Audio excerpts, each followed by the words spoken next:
In this video, we're going to talk about line plots, which are often also referred to as dot plot. A line plot is similar to a bar chart, with the bars replaced by dots. It consists of a horizontal axis on which the values or categories are evenly marked from the smallest value to the largest value, including any value in between that does not occur.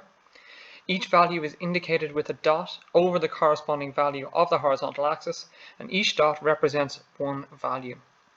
Now that's a lot to take in, but we can actually see an example of a line plot just in the bottom of the screen right here. So the title of this is just, it's the number of goals scored per match by a hockey team. And then the axis is marked as goals scored, and we can see the dots going up from here. So if we were to read any information off this particular line plot, we can see that there were 0 goals scored in 3 matches. There was 1 goal scored in 5 matches. There were 2 goals scored in 4 matches. There were no matches where there were 3 goals scored. There were 2 matches where 4 goals were scored and 1 match where 5 goals were scored.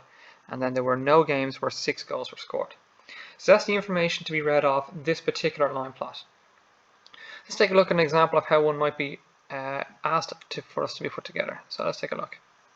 The data here shows the ages of students in a youth club. And we're being asked to represent this data with a line plot. Now we're going to have to put the line plot together. It'll consist of a horizontal line like so. And then we'll have to mark numbers on that line. The smallest number in our set of data is 12, just there, which means that we're going to start with 12. And the largest number in our set of data is 17. So we're going to go up to that. So it's going to be 12, 13, 14, 15, 16, and 17, like that. And then we're going to put a single dot above each of these numbers to represent the amount of times that that number appears in our set of data. So if we go about doing that, our line plot will look like this, where we can see that there are two students in each club age 12, there are 5 age 14, and so on. Relatively straightforward, very much like the way we do bar charts, but we're now just reading off the data or laying it out like that. And that is that.